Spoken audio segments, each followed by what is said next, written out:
Awesome. So we are live. Yay. Okay. So thank you to all of you who are joining us for our Tuesday talks. We are here every Tuesday at 1 p.m. to talk about a variety of subjects that are related to mental health. And this week we are speaking with Layla and Robert about surviving suicide. September is Suicide Prevention Awareness Month. Excuse me. So all month long, you've been hearing things from me in our Tuesday talks, through our social media posts, our emails about suicide prevention, because it's such an important topic that just isn't spoken about enough. So we're going to talk about it today. I'd like to introduce you. Actually, you introduce yourselves. You can do it better than me. Okay. Well, hello, everybody. My name is Layla Becker. I'm a LCSWS, a licensed clinical social worker supervisor, as well as a yoga instructor. And I work at the Vet Center with Readjustment Counseling Services. I'll be one of the presenters with you all today. And I'm presenting with my co-facilitator, Robert. Hello, everybody. My name is Robert Okiri. I'm a counselor as well, licensed professional counselor with the Readjustment Counseling Services here at Houston. I work at the VA. I'm also a combat veteran of 21 years of the United States Army. So I'm here co-presenting with Layla. We're really great. We're really excited to be here and share some information with you all. And we're going to start with the slideshow, and we'll give you a little bit of information about what we do at the Vet Center before we give you all some important information related to suicide, suicide prevention resources, as well as how it affects survivors of suicide.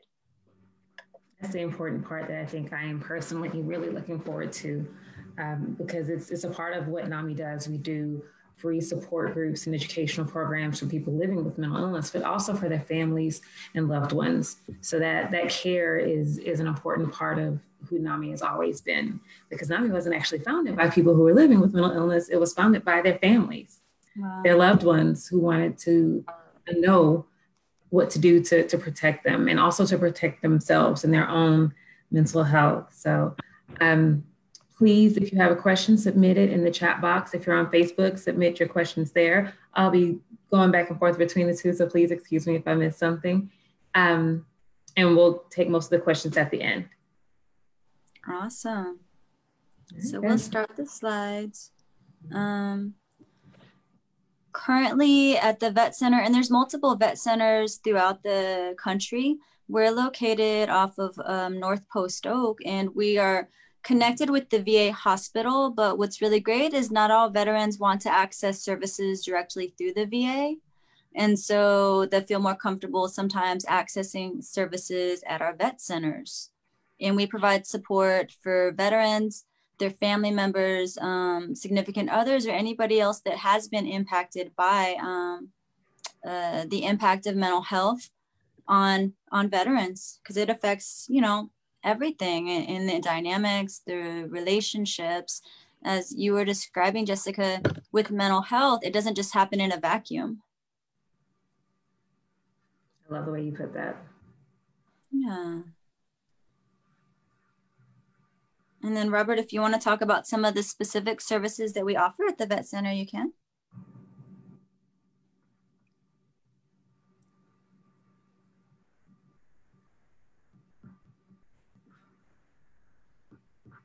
Robert, are you there?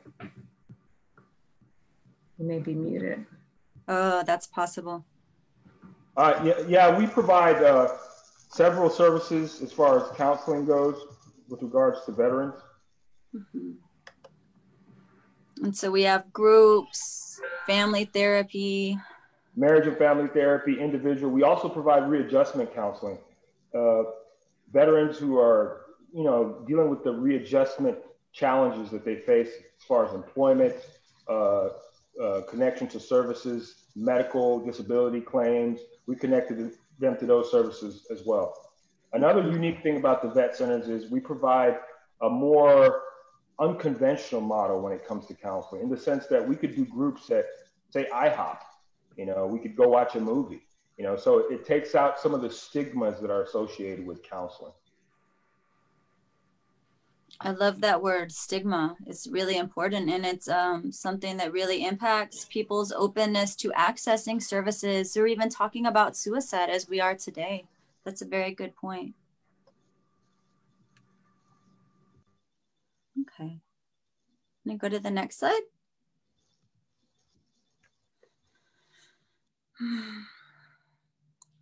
So when we were talking about creating the PowerPoint for this topic, it was very challenging because there's so much information you could share. There's so many statistics out there.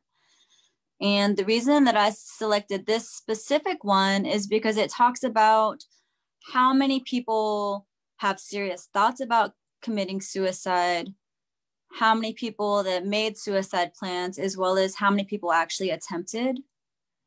And so thinking about with everybody, even that is on this meeting, maybe some of us have thought about it before, or we know somebody directly who has made an attempt or thought about it, or maybe we know somebody that knows somebody. And so when you're looking at these circles, there's actually a lot of opportunity for us to make an impact and to connect.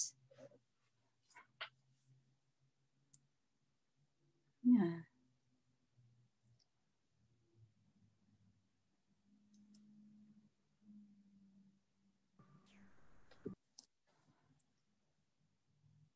And then do you want to talk about this slide, Robert?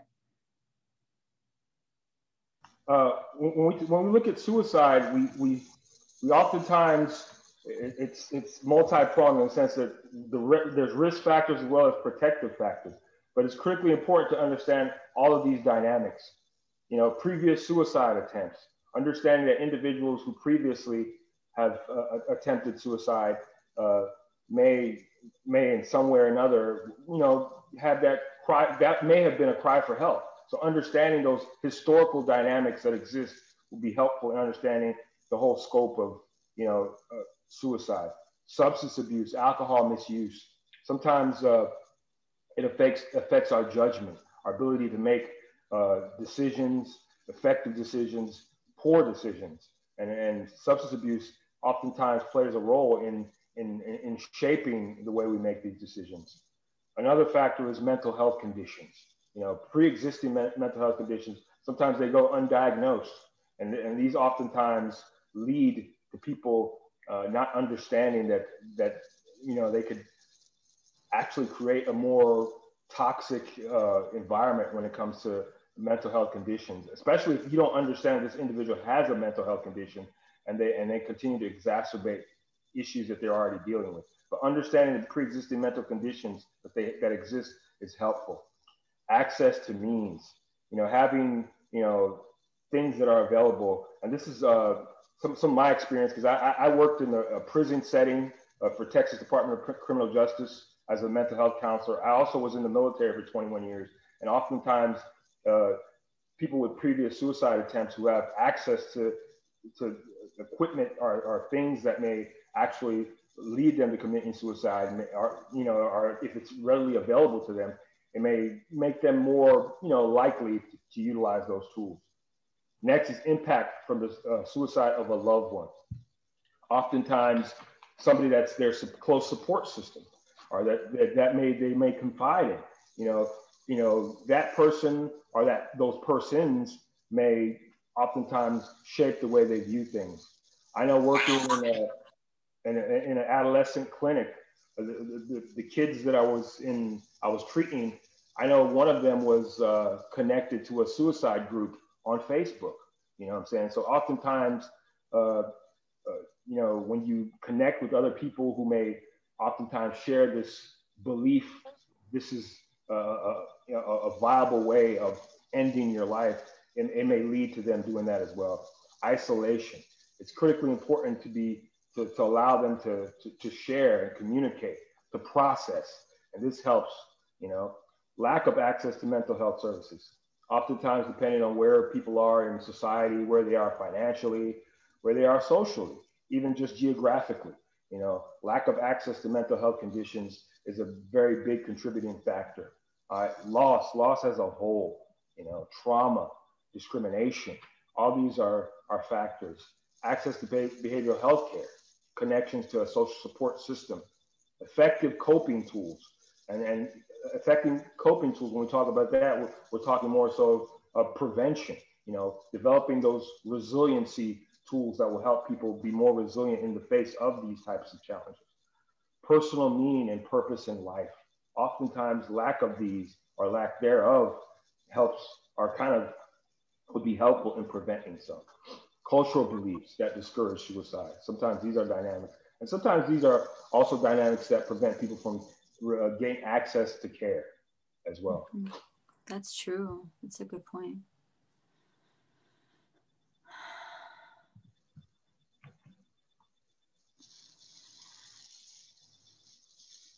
So this slide talks about different warning signs on the left side, as well as on the right side, some opportunities maybe to say what you could say to bring it up. Because one thing I hear very frequently is that people say, oh, I don't want to talk about suicide. I don't want to ask them anything because then it's going to make them think about it and want to do it. Generally, if people are thinking about it or having other issues, they're already thinking about it, so talking about it is just creating the space and the opportunity for them to connect and mitigate some of those isolating factors. And so warning signs could include them talking about wanting to die, having guilt, grief, feeling like they're being a burden to others. Maybe you notice that they start to make a plan or research ways to die, start withdrawing, saying goodbye, giving away things. They might become more risky in their behaviors, have more extreme mood swings, behavioral changes, drug or alcohol use. And I think, as we've been talking about it this month, one thing that also stands out in these conversations that we've been having, sometimes it seems like people are getting better. They're making these positive behavior changes, but it can also be because they're feeling like they've decided that they're going to take their life. And so things that you could say would be very direct. Are you thinking about suicide? I may not be able to understand exactly what you're going through, but I care about you and I'm here for you. You're not alone, even if you feel like you are. I'm here in any way that you want me to be. One thing that I think is also important to highlight is I know that in this meeting, in this presentation, there might be people that are therapists, medical, there might be family members. There's all kinds of a scope of people that are attending and recognizing it's not all on you. You can start the conversation, but then there's also resources that you can share and connect them with so that you don't feel like it's all on you to save somebody or take action. Part of it's just recognizing and then taking those first steps to connect.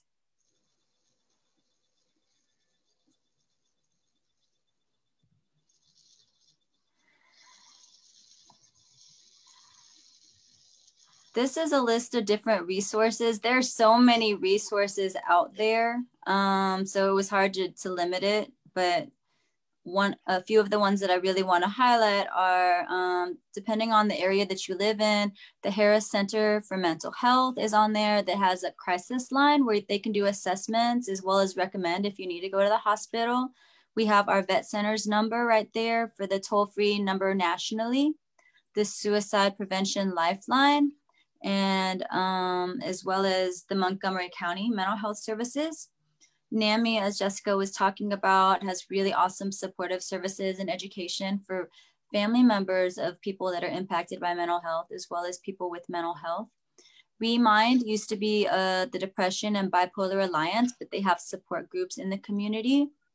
Down below, at the very bottom, there's a suicide safety plan app that people could have on their phone, readiness for coping skills and resources they could access. And then to the very right, there's the virtual hope box that's through the Department of Defense, and we often use it with veterans.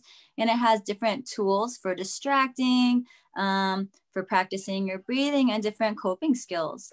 There's a lot of different resources and apps available. Also, Bo's Place is really amazing locally for families affected by grief, whether it's by suicide or other deaths or losses.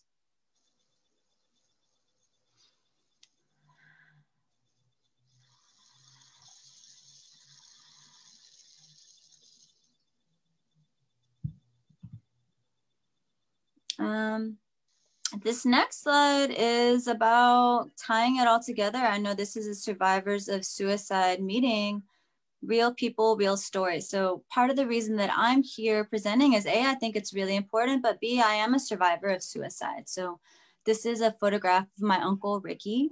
He committed suicide about 8 years ago.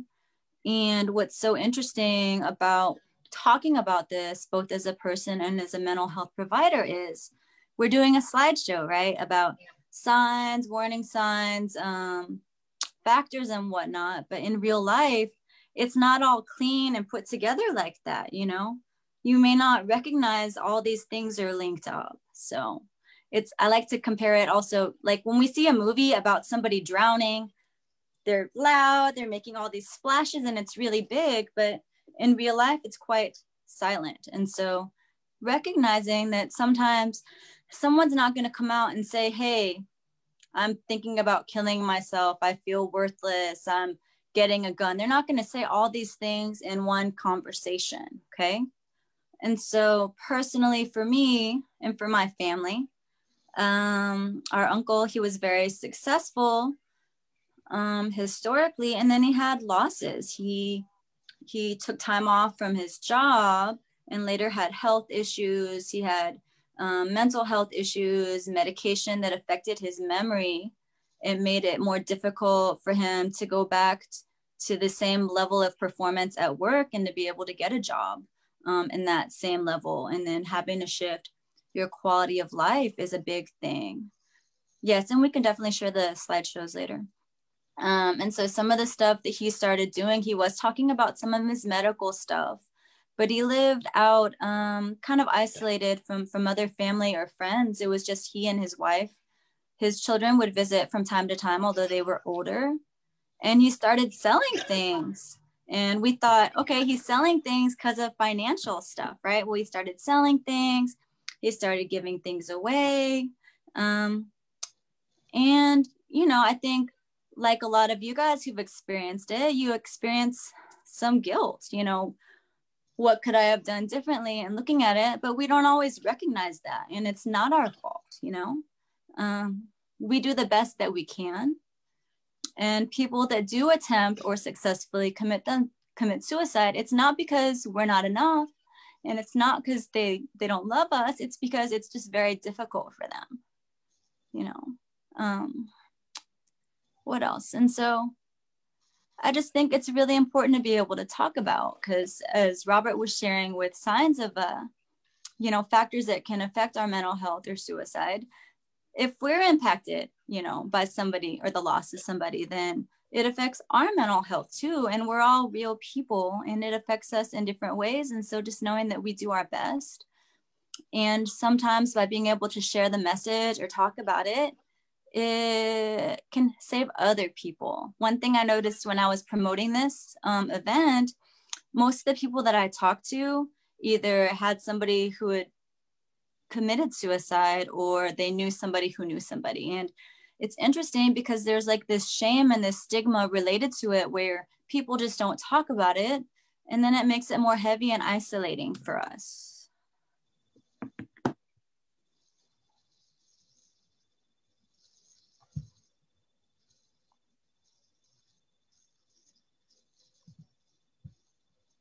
And so coping and connection. Robert, do you want to talk about this one for some of the stuff? Yeah. Self-care strategies for resilience.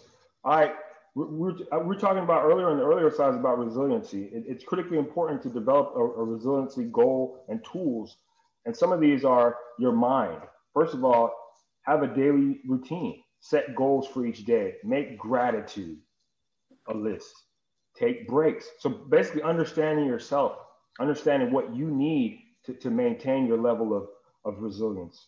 Your body, we all understand that the physical is just as important as the mental. and psychological. So exercise, walking, getting a appropriate sleep routine, take deep, slow breaths, eating healthy. These are all factors that help the body, surroundings, create that safe space, identify a measured way of identifying how you're going to, create that safe space, maybe have a positive picture around or a virtual background or join a gathering of people that, kind of help incorporate that positive thought process. All right. Do your little bit of good where you are. It's those little bits of good put together that overwhelm the world. All right. So we can all make an impact. Just like we were talking about at the very beginning, related to those circles, related to people thinking about making a plan or taking action, you never know what's going on with somebody. And so choosing to be kind, connecting, being present where you can, but knowing there's only so much that each of us can do. But it's like the whole 6 degrees of separation or the 6 degrees of kindness. I wanted to put that on the slide, but everything that I could find was related to fundraising for other programs. And so that's why I'm not putting it specifically there. But yeah, just like you're saying, Jessica, being present, connecting, and reminding people that we're not alone. And we do all have the potential to make a positive impact. Self-care is super important, whether it's as survivors of suicide, well, actually for every single person in the world, right? Self-care is so important. And then recognizing if you're needing additional support, whether it's therapeutically, with a therapist, support groups, reading workbooks, talking with other people on social media or blogs, talking with your family about it, and making those connections. That might be the last slide. Oh yeah, that's it.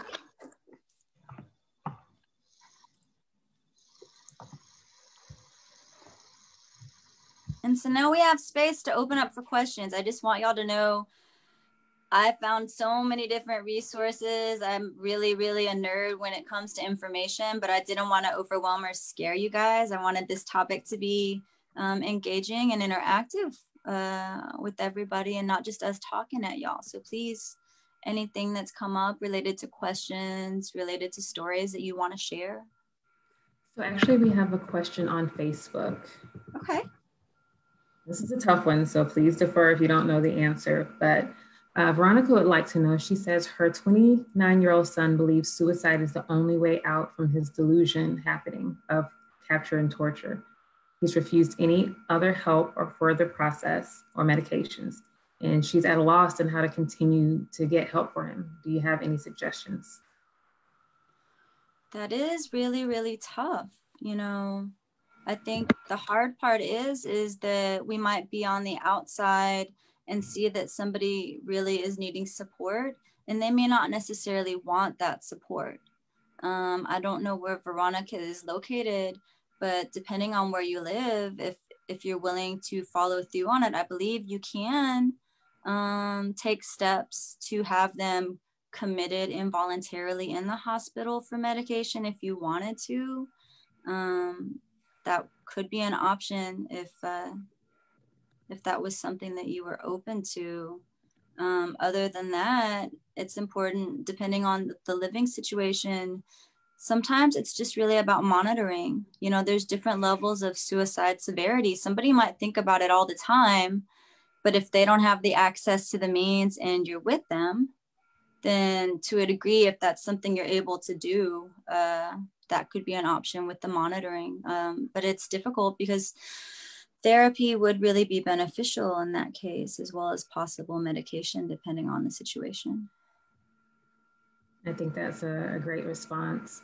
Veronica, Seth Dewar with Assurance TO has offered their program for assistance. He can be reached at sdewart, DEWART, at assuranceto.com. NAMI has not worked with this organization before, but they appear to be a very supportive organization. They are a therapeutic outreach behavioral health provider group in Houston. So I I know you mentioned that he is not accepting medication or help right now, but my suggestion, similar to Layla's, is just any resource that you can reach out as much as possible. Layla and Robert have outlined a lot of great Houston resources in their PowerPoint, which I'd be happy to email to you. And also, NAMI, I know you mentioned that you'd already called the warm line. NAMI has what we call a warm line. I mean, it's not quite a hotline. This is the place you call before you're in crisis, before it gets to the point where you need a suicide prevention hotline or the crisis information. But they have an abundance of resources, both professionally and non-professional, and also they're an ear. Sometimes people just need an ear to talk to, and our warm line is really good about that. So please give our warm line a call. Let me grab that number for you. I have 100 tabs open. The warm line number, right. The warm line number is 713-970-4483. And also please visit our website at namigreaterhouston.org for options for care. We actually have what we call our resource page. Let me pull that up so I can show everybody. And also I can make that available to email for those of you who don't have it. This is our resource page. Those of you who have participated in these Tuesday Talks have seen it or heard me reference it before, but it's very important that people understand that mental health is health, and it has to be treated just as seriously as you would a toothache or a broken bone or, you know, a pain that you're not sure where it's coming from or not sure why it's there, but you want to get it checked out. So mental health is health. And we talked, or Robert mentioned briefly, the magic word stigma. Because of stigma, it's so hard for a lot of people to reach out and get help. But for those of you who have experienced suicide of a loved one, you'll understand that it's okay. It's okay if it's uncomfortable, but reach out, ask somebody for help. Say, hey, I don't know what's going on and I could be completely wrong, but you know, my best friend is exhibiting some strange behavior.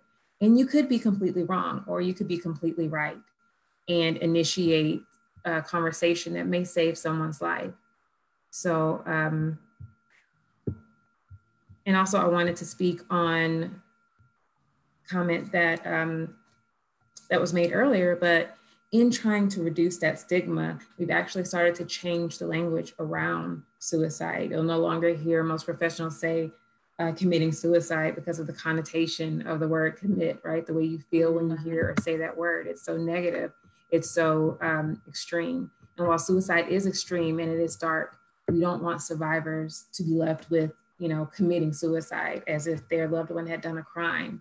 We don't want survivors to be left with the feeling that they have done something wrong, or even that their loved one has done something wrong. You hear so many insensitive comments. Oh, if you really care about people, you won't commit suicide. You know, if you really care, you wouldn't think that way. But mental illness is an illness.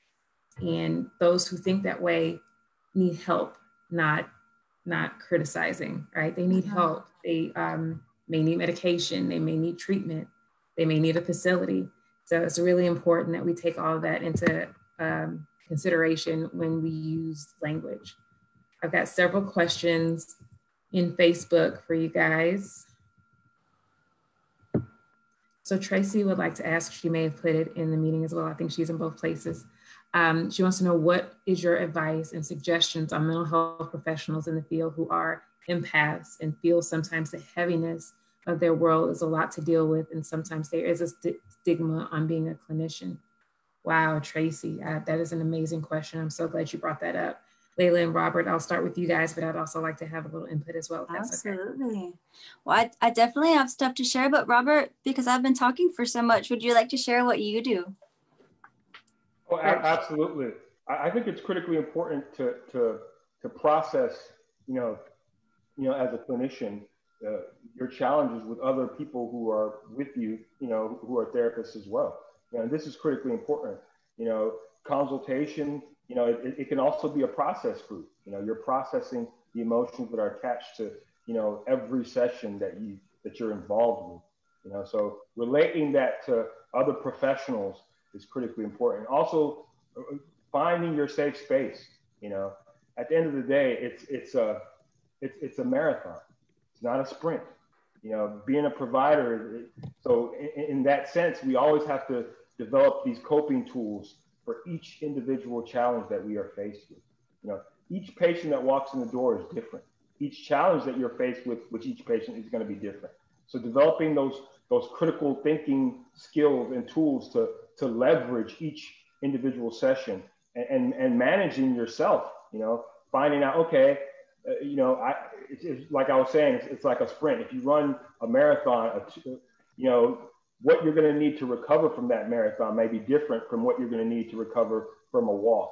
You know, so understand that each session may be different depending on, you know, how it transpires, the level of trauma that is involved, you know, so and then self-understanding, understanding ourselves, understanding, you know, what we're able to deal with and how we're able to deal with it. Because I think that's the beginning.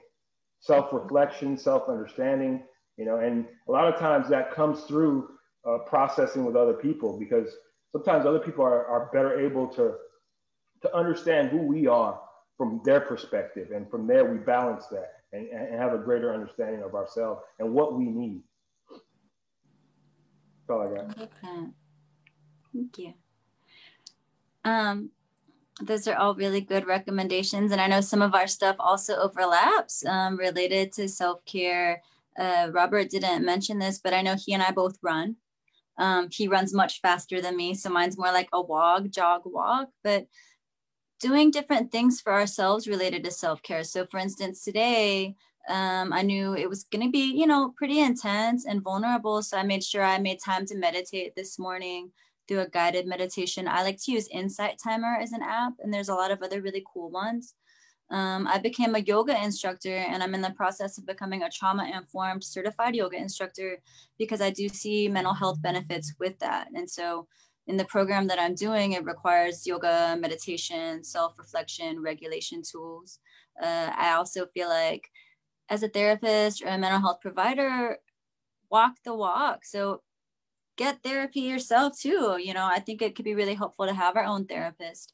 A lot of us as providers are wounded warriors. So we've been impacted by our own histories too. So recognizing if we're attaching too much in a session with somebody and having healthy boundaries, you know, connecting, developing those appropriate relationships, but not over identifying, and recognizing that whether it's in our appointments or personally, you know, connecting with our friends and family, but also being sure that we're not becoming their therapists as well. I don't know if any of y'all ever have to check yourself when you're not working and get yourself out of therapy mode and be like, hey, this is actually my friend. We can interact and have an interchange between us both. It's not me just listening and having therapy or providing them therapy.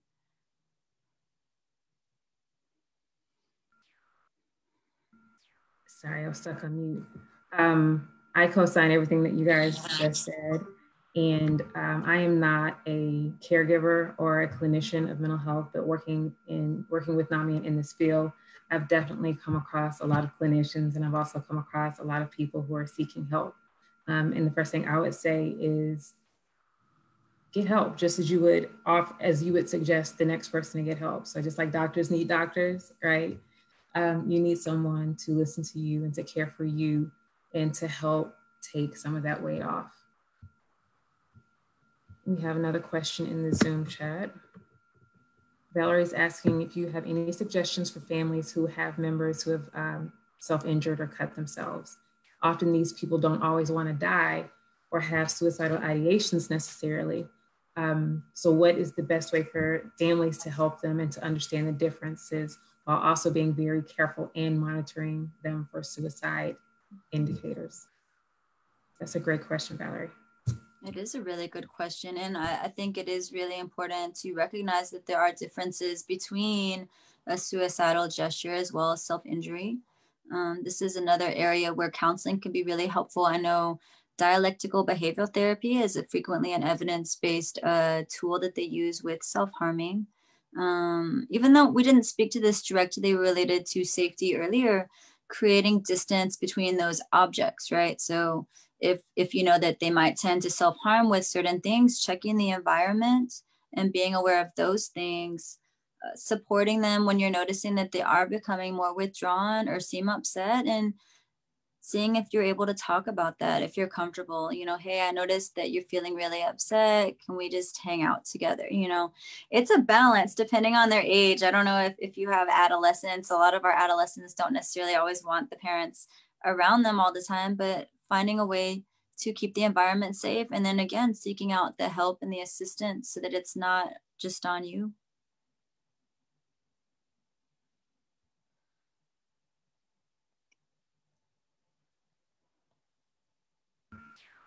I'm talking on mute again.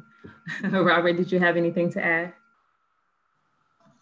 Yeah, I think when it, like as Layla mentioned, with regards to self-harm, understanding, you know, their age is critically important. You know, with children in particular, you know, I think professional assistance is much needed. You know, if that's the case, you know, with children, because in the event that, you know, a lot of times they may follow through self-harm, depending on what they're using to harm themselves, could actually end their life. You know what I'm saying? So understanding what it is and understanding the dynamics that exist that are pushing them towards utilizing that as a coping tool. And sometimes understanding, you know, especially with adolescents and children, understanding what made them take that route, you know, because there's a lot of coping tools, but what, you know, and a lot of it, in some cases, it's you know, their exposure, their knowledge, you know. So, but I think seeking professional assistance would be the first goal. I definitely agree again with everything that they've mentioned, and also educate yourself about both situations. Learn yourself about behaviors of people who do self-harm. Learn yourself about more of the detailed indications of suicidal ideation, so that if they are crossing over into a crisis situation, you'll be aware of it. Also, again, please, I know it sounds like I'm always plugging, but please consider NAMI support groups and educational classes. All of our educational classes and support groups are taught by peers, which the classes for families of people living with mental illness are taught by somebody who is a family member of somebody living with mental illness. The people who are teachers of the groups that we call peers, you know, the ones who are living with mental illness, they're taught by people who are living with mental illness and in recovery. So it's really important to communicate with people who understand your situation, who understand where you are and can help you, and likely in ways that, you know, a clinician or a therapist may not, because they've been through it. So they can talk to you as a friend, as a peer, as opposed to as a therapist or a doctor. So definitely seek out professional help, definitely seek out support groups for people who understand what you're going through. And again, just educate yourself as much as possible on both conditions. And I'm really sorry that you guys are going through that, but you are not alone, and NAMI is here to help, as well as a host of other organizations, as Layla mentioned. Okay, so I have a few more questions we have a few more minutes. So until we get some more questions, I'm gonna go and read some of the statistics and details about suicide that we've kind of been posting throughout Suicide Prevention Awareness Month. Just statistics, things that you guys may not have been aware of, and it just kind of makes you think about yourself, about other people in this situation. 75% of all people who die by suicide are male. Suicide is the second leading cause of death for people ages 10 to 34, and the fourth leading cause of death for people 35 to 54. More than 1 in 3 people who die by suicide are found to be under the influence of alcohol. So as Layla mentioned, taking away some of the things that they may use to harm themselves, you know, removing guns from the house. Maybe you also want to consider removing alcohol from the house, or removing their access to alcohol and things like that, drugs. 10% of young adults say that they have experienced suicidal thoughts in the past year.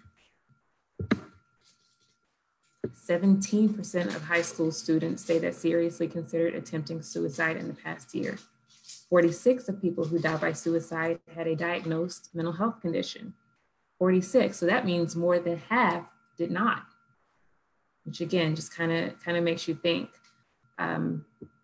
about what's really going on in the situations that we're in.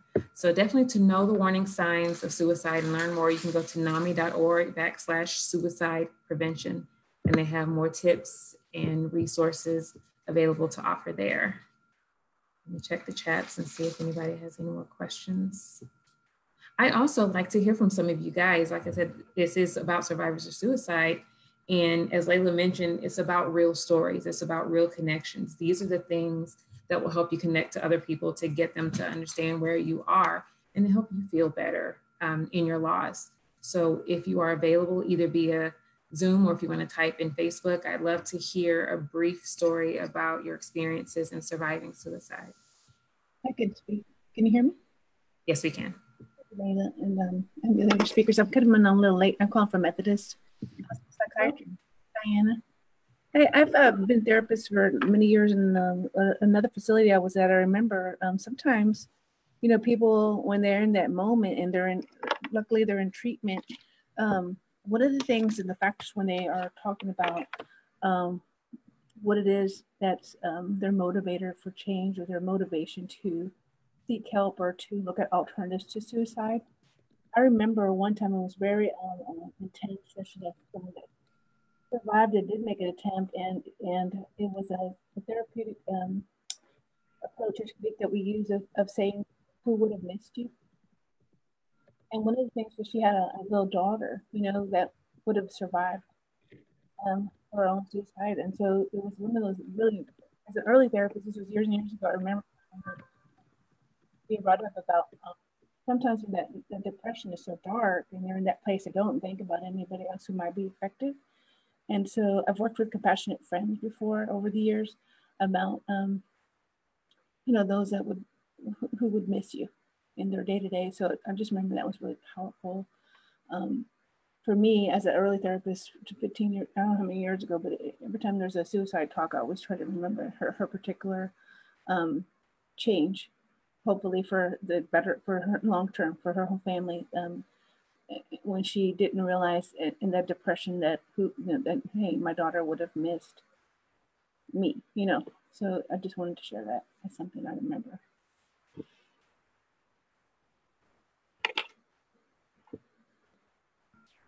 Thank you so much for sharing your personal story and experience, Diana. I really appreciate it. I know it's not always easy to speak out about what you've been through. So I really appreciate you, and I hope that what you said has helped someone else.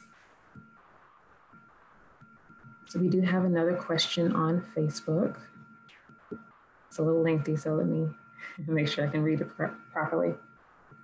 Tracy asks, do you have any suggestions right now with people who are struggling to access mental health care? Wow, that's a great one, Tracy. I'm noticing professionally and in my close relationships with others that a lot of people don't have insurance. Some have insurance, but are having a lot of difficulty with trying to get in touch with a therapist and or a psychiatrist to get medicines and an appointment. There's a long wait and people are getting really frustrated and discouraged. If you don't mind, I would like to start with that one, Layla and Robert. But to answer your question, Tracy, again, I know it sounds redundant, but reach out to resources in places like NAMI for help, or send them to places like NAMI for help, or even Mental Health America. Layla mentioned Remind, but like, for instance, NAMI does not offer direct medical services. All of our services are resources and referrals, support groups, educational programs, but they are very, very helpful in getting medical care and finding some of those tips and tricks that you may not have known because somebody, again, has been through it. Like, oh, you can't get in through this number, but if you call the back number and ask for Joe, they'll get you in right away.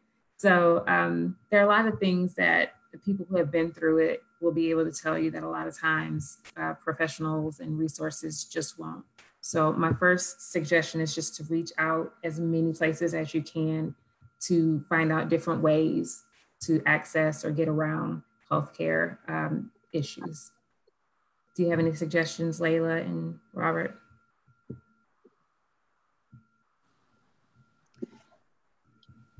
I love what you're mentioning for sure, Jessica, because you're so right related to the support groups. A lot of times peers and families are going to have a lot of information on the back end, or creative ways to address things. You're really right related to the difficulty in accessing mental health care services without insurance. I know that there are a lot of income-based or sliding scale services available, but the waiting list can be a challenge, right? So it is about plugging into the things that you can based on the groups that you're already involved in, whether it's through a faith-based organization, whether it's through peer groups that you're already in. So like, for instance, if somebody's a veteran, if the child is attached to a parent, and like if like, for instance, I know there's Healthy Texas Women's Insurance that's for women of reproductive ages. That insurance can cover mental health services that are related to postpartum depression. And so kind of looking at different areas that you can connect with that you might already not, you might be involved in, but not have explored extensively. And also, you know, mental health is definitely really important, and accessing therapy is important, but then also looking at other supports and networks that you can have just recreationally for additional supports and family members and whatnot to help to mitigate some of that too.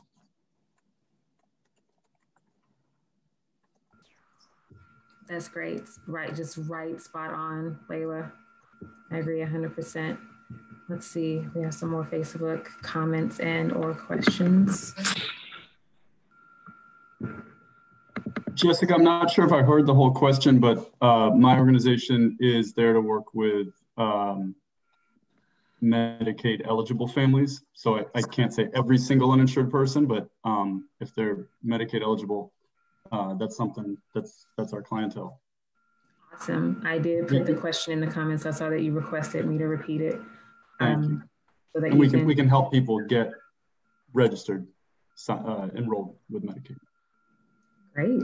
So Tracy, sales information is in the comments in Zoom, and it's also in the comments in the Facebook live stream. So definitely look at, speak with him, and he says he's able to help you. Harry comments, he says, in my own experience, lack of access to medication, safe housing, food, and emotional abuse led to suicidal ideation and self-harm. If I had only had necessary medications, housing, and income, this could have been avoided. He's asking how NAMI specifically is addressing poverty. And again, like I said, Harry, I'd love to talk to you about this a little bit more offline, but NAMI is doing what we can. We are a mental health organization, and we do understand that poverty is a part of a lot of mental health struggles. And we do what we can. We don't have a program right now to specifically address poverty, but we do have other advocate programs that we use to just help get the laws changed. Right now, we have a campaign called Vote for Mental Health, encouraging people to vote, because these are the people who are making the laws that are going to affect your healthcare, that are going to affect the laws about poverty and how homeless people are being dealt with. We work with the crisis intervention teams in Harris County and some other areas to make sure that police are trained to address mental health issues more sensitively, because we've seen a lot of traumatic things happen a lot of times because people just aren't educated. And there is a different approach to take with mental health emergencies as opposed to a crime being committed. So we also have what we call a jail diversion program, which a lot of the system is using to help keep people out of jail. Instead of being in jail, you need treatment. And like the comment said, instead of, cutting and suicidal ideations, if you get help, a lot of these things can be avoided. So we don't have a program specifically to address poverty, but we do try to help in other ways, as we do understand that that's a big issue. Housing is probably the #1 request that we get for information on our warm line. Did you have a comments, Layla?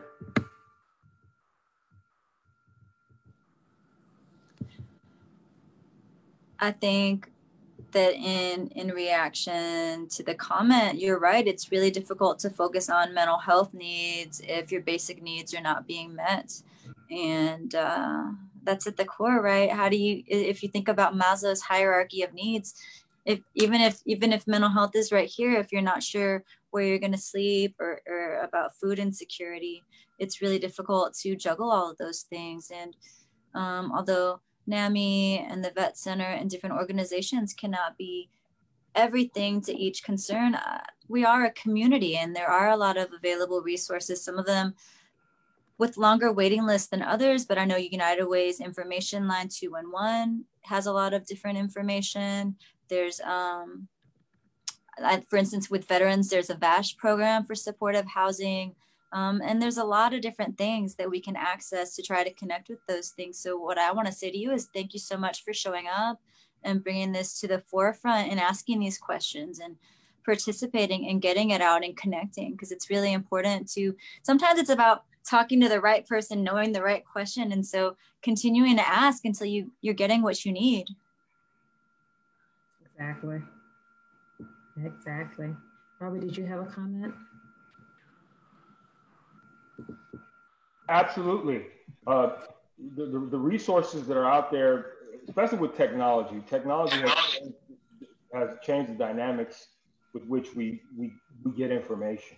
So I think, I'm not saying it's perfect, because everything is, we're all humans, we're fallible, and as we develop, but technology has made access to care a little bit more easier. You know, so it's just finding those resources, finding the right connections, and taking part of the programs that exist, such as NAMI, you know, and reaching out and hopefully connecting to the right groups that will point you in the right direction. That's good stuff. I'm writing down notes for the people who want information about the jail diversion program before I forget. But also, if you have any questions about NAMI's programs and services, please feel free to email me at jmcdaniel@namigreaterhouston.org, and I'll shoot it off to the right department. I don't handle it all, but I can get you to the right person who can. Oh, Diana, MHA and other NAMI notes. So Mental Health America actually has an entire handbook on their website called The State of Mental Health in America. And it's very, very informative. So if you have a moment, definitely go check that out. They have lots of data and statistics, but also notes on those topics. Okay, Diana, like I said, shoot me an email, jmcdaniel, I'll type it, jmcdaniel@namigreaterhouston.org. And I'd be happy to give you any resources or slides or information that I have to help support you with your presentation. So this has been an amazing conversation. Like I said, I admit it's one that I was really looking forward to because it is so personal and it's so necessary. And we were talking about it a lot this month, but it's not just this month, right? This is an issue that people are living with every day. 1 in 5 people live with some sort of mental illness, 1 in 5. So if you just count the amount of people who are watching this presentation, right? Count to 5 and you got one. It may not be that specific person, but statistically, that's what you're dealing with. Statistically, 1 in 5 of us are living with mental illness. And that can be something that hides as well as depression, right? Like you see posts that say, oh, I can smile and still be completely depressed, right? I can be bipolar and not exhibit my symptoms all the time. So depression, anxiety, schizophrenia, bipolar disorder, these are all the mental health concerns that you hear about more often, but there's so many that people are living with every day and need help for.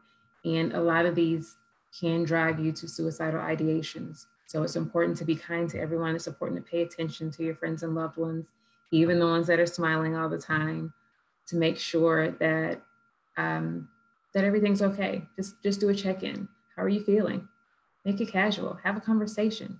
Never claim to know something that you don't. Oh, I know how you feel if you've never been in that situation, right?